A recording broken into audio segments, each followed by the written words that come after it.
और मैं हूं आपके साथ राहुल राणा। और एक बड़ी खबर सामने आ रही है कि क्या अखिलेश यादव अब इंडिया गठबंधन की सरकार बनवाने जा रहे हैं। दरअसल इंडिया गठबंधन की सरकार को लेकर अब एक बार फिर हलचल तेज हो गई है। एनडीए अलायंस के बीच भी हलचल है और इंडिया अलायंस के बीच भी जो है वो हलचल यहां तेज हो गई है। अखिलेश को इन नेताओं से बात करने की जिम्मेदारी दी गई है। चंद्रबाबू नायडू और नीतीश कुमार से बात कर सकते हैं अखिलेश यादव। ये बड़ी जानकारी, अहम जानकारी निकलकर सामने आ रही है। इंडिया अलायंस में हलचल सरकार बनाने को लेकर तेज हो गई है।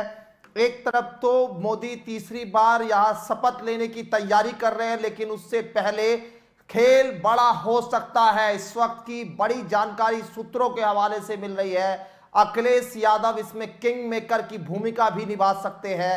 कहा जा रहा है कि यहां बड़ा खेल साफ तौर पर देखा जा सकता है। केंद्र में सरकार बनाने के लिए इंडिया अलायंस में यह हलचल बढ़ी है अभी, और सियासी गलियारों में लगातार चर्चा हो रही है।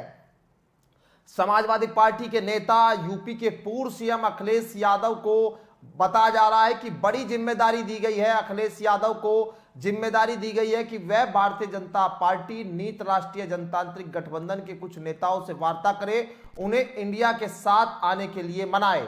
सूत्रों का दावा है कि अखिलेश यादव को तेलुगु देशम पार्टी के नेता चंद्रबाबू नायडू और जनता दल यूनाइटेड के राष्ट्रीय अध्यक्ष और बिहार के सीएम नीतीश कुमार से बात करने के लिए कहा गया है। अखिलेश यादव मंगलवार शाम दिल्ली के लिए रवाना भी हो गए और यहां इससे पहले वह कन्नौज जाकर अपनी जीत का सर्टिफिकेट उन्होंने यहां लिया। लेकिन देखिए, अब जो खबर निकल कर आ रही है, वाकई ये बड़ी परेशान करने वाली खबर एनडीए गठबंधन के लोगों को भी। एक सुबह तस्वीर सामने आई थी, वो तस्वीर एक बार मैं चाहूंगा देखिए आप। नीतीश कुमार और यहां तेजस्वी यादव एक ही जो है फ्लाइट में मौजूद थे, उनकी तस्वीर वायरल हुई। और इस तस्वीर के वायरल होने के बाद भी लगातार चर्चाएं ये होने लगी कि क्या खेल हो गया है, खेल बड़ा हो गया है। ये आपको बता रहे हैं, बड़ी खबर, बड़े जो है नेताओं से जिम्मेदारी जो है वो दी गई है बात करने के लिए। कौन कौन से वे नेता है वो आपको बता रहे हैं। चंद्रबाबू नायडू और यहां नीतीश कुमार से भी बात कर सकते हैं अखिलेश यादव, ये जानकारी मिल रही है अभी। और हमारे साथ इसी पर फोन लाइन पर बातचीत करने के लिए वरिष्ठ पत्रकार जगदीप सिंह सिंधु साहब हैं। जगदीप सिंह सिंधु साहब, आपका बहुत स्वागत न्यूज 80 पर। और मेरा सवाल है आपसे कि आखिर देखिए, एक ही प्लान में सुबह सुबह तस्वीर सामने आती है, तेजस्वी यादव और यहां पर नीतीश बाबू दोनों एक साथ एक प्लान में। और उसके बाद अब खबर ये आ रही है कि अखिलेश यादव को बड़ी जिम्मेदारी दी जा सकती है, दी गई है। सूत्र बता रहे हैं कि क्या आपके पास इसको लेकर कोई ऑथेंटिक खबर, कोई जानकारी आपके पास?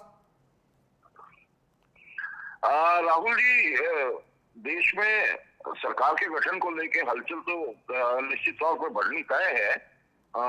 और इंडिया गठबंधन अपने प्रयास करेगा, क्योंकि इंडिया गठबंधन को ये विश्वास था कि उनके पक्ष में 295 के करीब सीटें आ रही हैं, जैसा कि उन्होंने अपनी प्रेस कॉन्फ्रेंस में बताया था। लेकिन परिणाम अभी उस स्तर तक नहीं पहुंचे हैं। तो ये लगता है कि कुछ संभावनाएं इंडिया गठबंधन उन ताकतों को लेके समझता हो जो सेकुलर राजनीति या देश के जो सेकुलर ढांचे या फैब्रिक को समझती हैं। और हो सकता है कि कोशिश ये की जाए कि जो धर्मनिरपेक्ष ताकतें हैं और सांप्रदायिक ताकतों के विरोध में जो खड़ी हैं राजनीतिक विचारधारा के तौर पे, उनको एकजुट किया जाए। तो इस तरह की जो अटकलें हैं और जो सरगर्मियां हैं, जो कशमकश है, वो अभी 2-3 दिन जारी रह सकती है। प्रयास करना हर किसी का अधिकार है लोकतंत्र में, और मुझे लगता है कि वो अपने उन प्रयासों पे चल रहे हैं। कोशिश करेंगे सत्ता में आने की। और जिस प्रकार से ये जनादेश सामने आया है, इसमें ये नहीं कहा जा सकता कि भारतीय जनता पार्टी को देश में एक बहुमत से सरकार चलाने का जनादेश मिला है। ये खंडित जनादेश है और जिस प्रकार से भारतीय जनता पार्टी एक तरह से आश्वस्त थी कि अब की बार पिछली बार से भी अधिक सीटें उनको लेनी है, 370 सीटें का लक्ष्य जो उन्होंने रखा हुआ था और अपने गठबंधन के साथ 400 पार का लक्ष्य जो रखा हुआ था, उससे तो वो बहुत पीछे रह गए हैं।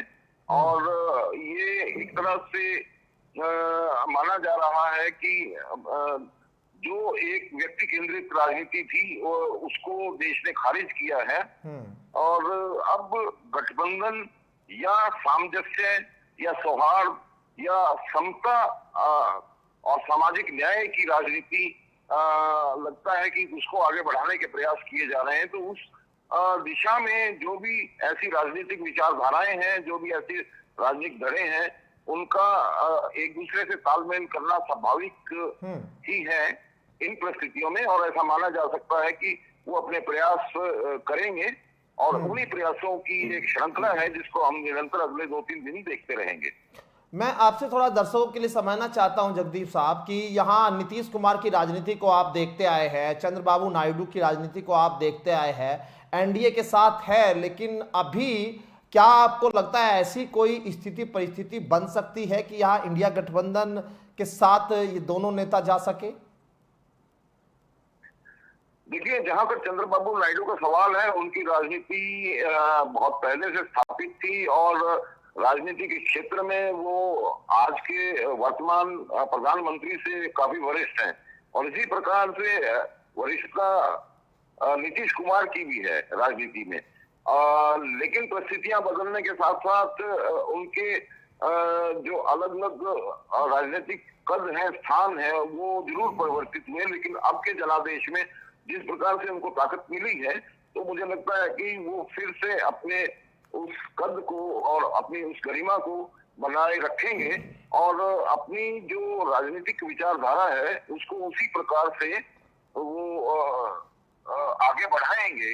और देखिए, यहाँ सबसे बड़ा अंतर विरोध है, एक सांप्रदायिक विचारधारा है जो पूर्णतः दक्षिणी विचारधारा कही जाती है और एक इस देश के मूल के अनुरूप एक धर्मनिरपेक्ष विचारधारा है।